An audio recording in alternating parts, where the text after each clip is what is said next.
Hi guys, আবারও চলে এলাম শেফালিদির রান্নাঘরে। আজকে তৈরি করব লাউ শাক পোস্ত। তার জন্য দেখুন বন্ধুরা, এখানে আমি এক আটি লাউ শাক নিয়ে নিয়েছি। এই যে লাউ শাকগুলোকে ভালো করে আঁশ ছাড়িয়ে এরকম ছোটো ছোটো করে কেটে নিয়েছি। পাতাগুলো কুচি কুচি করে কেটে নিয়েছি। তার সঙ্গে দুটো আলু দিয়েছি। এই দেখুন আলুগুলো এরকম চৌকো চৌকো করে কেটে নিয়েছি। আজকে তৈরি করব লাউ শাকের পোস্ত, আর সেই রেসিপিটা আজকে তোমাদের সঙ্গে একটু সেদ্ধ করে নেব।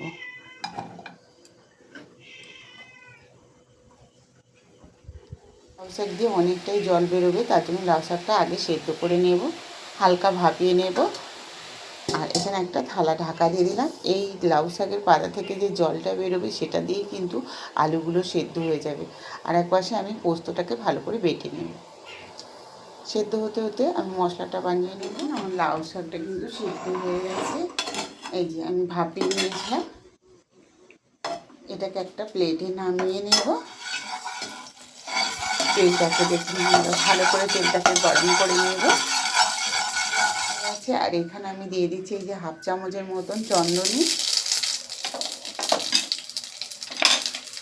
চন্দনিটা দেওয়ার পরে এখানে দেখুন বন্ধুরা, আমি চারটে কাঁচা লঙ্কা আর 3 চামচের মতন পোস্ত আমি বেটে রেখেছি, আর 1 চামচ সাদা সরষে দিয়েছি।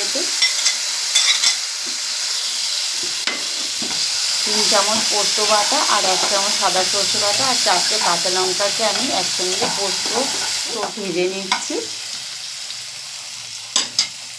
তার সঙ্গে এখানে একটা টমেটো দিয়ে দেব, আর 4টে কাঁচা লঙ্কা দিয়ে দিই। এখানে 1 চামচের একটু কম হলুদ দিয়ে দিলাম। যেহেতু আমি এটা কাঁচা লঙ্কা দিয়ে করছি, তার জন্য এখানে আমি কিন্তু লঙ্কা গুঁড়ো ব্যবহার করবো না বন্ধুরা। আর কাঁচা লঙ্কা দিয়ে পোস্ত করলে ভীষণ সুন্দর লাগে খেতে।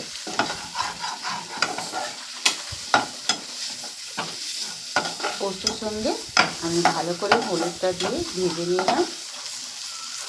হলুদ কাঁচা লঙ্কা দিয়ে ভালো করে ভেজে নিলাম। এবার লাউ শাকটা এর ভেতরে দিয়ে দেবো।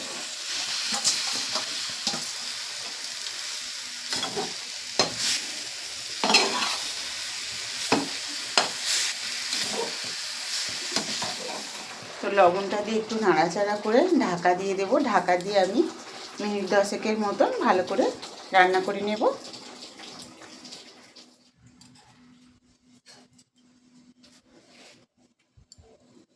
ঢাকনাটা খুলে একটু নেড়ে দেব।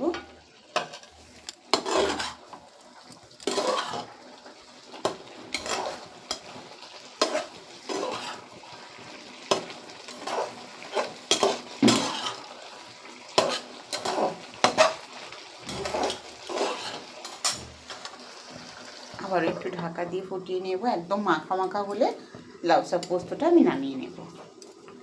তো বন্ধুরা দেখুন, একদম গরম গরম লাউ শাক পোস্ত আমি নামিয়ে নিয়েছি। দেখুন পোস্তটা কেমন লাগলো বন্ধুরা অবশ্যই কমেন্টে জানিও। আর এই রেসিপিটা ভালো লাগলে আমার চ্যানেলটাকে সাবস্ক্রাইব করে পাশে থেকো। আর ফেসবুক থেকে দেখলে একটা ফলো করে দিও। কমেন্টে অবশ্যই জানিও বন্ধুরা এই লাউ শাকের রেসিপিটা কেমন হয়েছে। আর রেসিপিটা ভালো লাগলে বন্ধুদের মধ্যে বেশি বেশি করে শেয়ার করো, লাইক করো। সবাই ভালো থেকো, সুস্থ থেকো। কালকে আবার দেখা হচ্ছে নতুন এক রেসিপি নিয়ে। পাশে থেকো বন্ধুরা সবাই।